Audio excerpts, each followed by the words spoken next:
한 주 동안의 자동차 업계 이슈를 돌아봅니다. 오토커넥트에서 제공하는 주간 카이돌. 안녕하세요. 오토커넥트 최정필 기자입니다. 5월 2주차 이번 주에도 참 많은 일들이 있었는데요. 어떤 일들이 있었는지 하나씩 둘러보도록 하겠습니다. 자, 이번 주 첫 번째 소식은요. 유류세 인하 혜택이 축소됐다는 소식입니다. 자, 우리가 타는 차에는 이제 기름을 넣는데 이 기름에는 유류세라고 하는 세금이 붙습니다.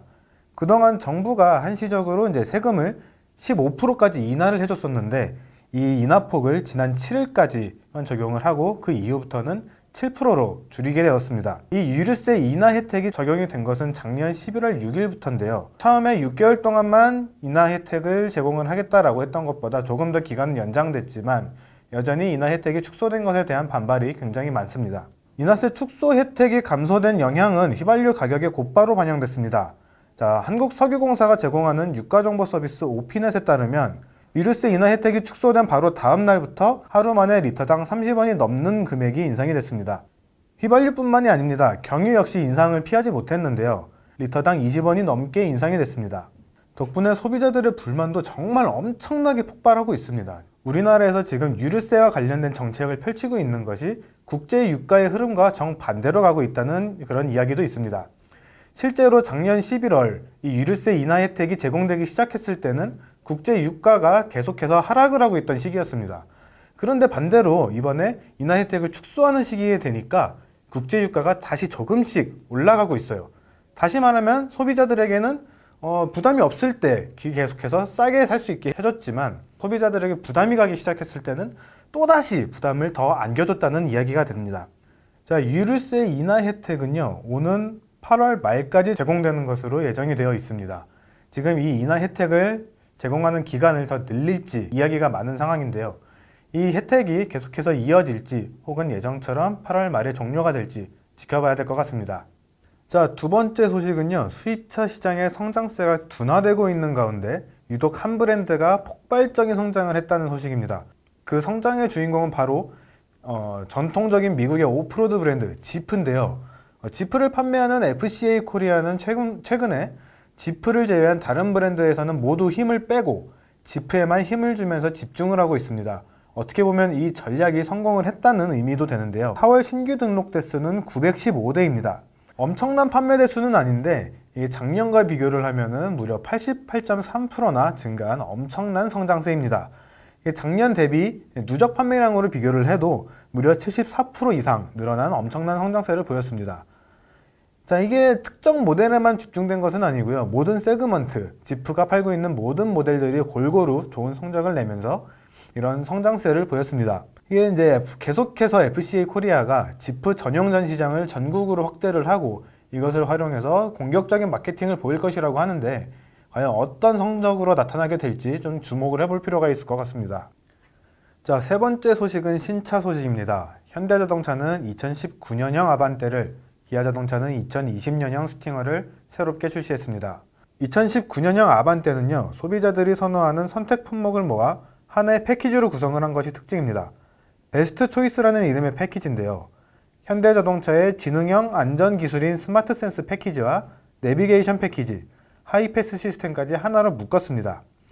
뿐만 아니라 기존의 최상위 모델에서 적용을 하던 반짝이는 크롬 라디에이터 그릴을 전 모델에 확대 적용을 했습니다. 5만원에서 7만원 정도의 가격 인상이 생겼습니다. 기존에 이 모든 것들을 탑재를 하고 있던 최상위 트림을 제외하고서는 모두 조금씩 가격이 인상된 것이죠.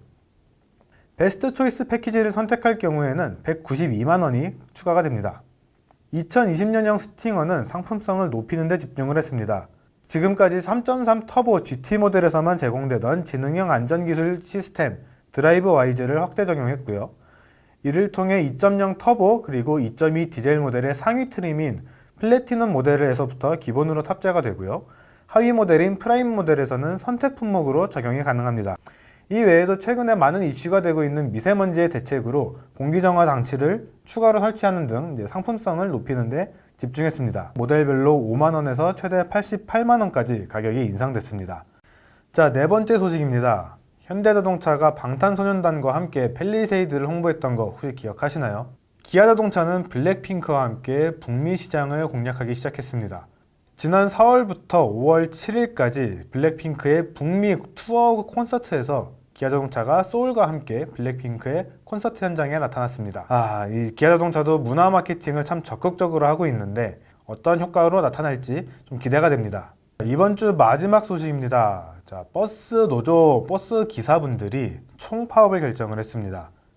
다음 주 15일부터 총파업에 들어가시는데 참 출근길에 참 많은 대란이 예상이 됩니다. 파업의 원인은요, 주 52시간 근무제입니다. 버스 기사분들께도 주 52시간 근무제가 적용이 되는데요. 그로 인해서 근무 시간이 짧아지게 되고 버스 기사분들의 월급이 줄어들면서 생계에 위협이 느껴진다는 것입니다.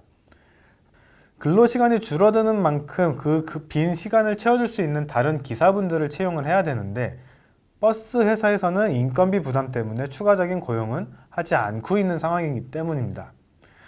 서울의 경우에는 전국 7,000대, 약 14,000명가량이 모두 버스 노조에 가입이 되어 있는 상태입니다. 이대로 간다고 한다면 서울에 있는 모든 버스 기사분들이 파업에 참여를 할 수도 있는데 그렇게 되면 정말 시내버스가 단 한 대도 돌아다니지 않는 상황이 펼쳐질 수도 있는 거죠. 많은 사람들의 발휘되어주는 대중교통인 만큼 이 52시간 근무제 도입도 좋지만 이런 시민들의 불편도 최소화할 수 있는 방안을 마련할 필요가 있겠습니다. 네, 지금까지 5월 2주차 자동차 업계 이슈를 돌아봤습니다. 지금까지 주간 카이돌이었고요. 저는 오토커넥트 최정필 기자였습니다. 감사합니다. 자, 오토커넥트 유튜브 구독과 좋아요, 알림 설정까지 부탁드릴게요. 야, 블랙핑크 노래 알아? 춤추라고요? 노래 알아? 노래? 아니요. 춤 알아? 아니요. 이쁜 건 알아요.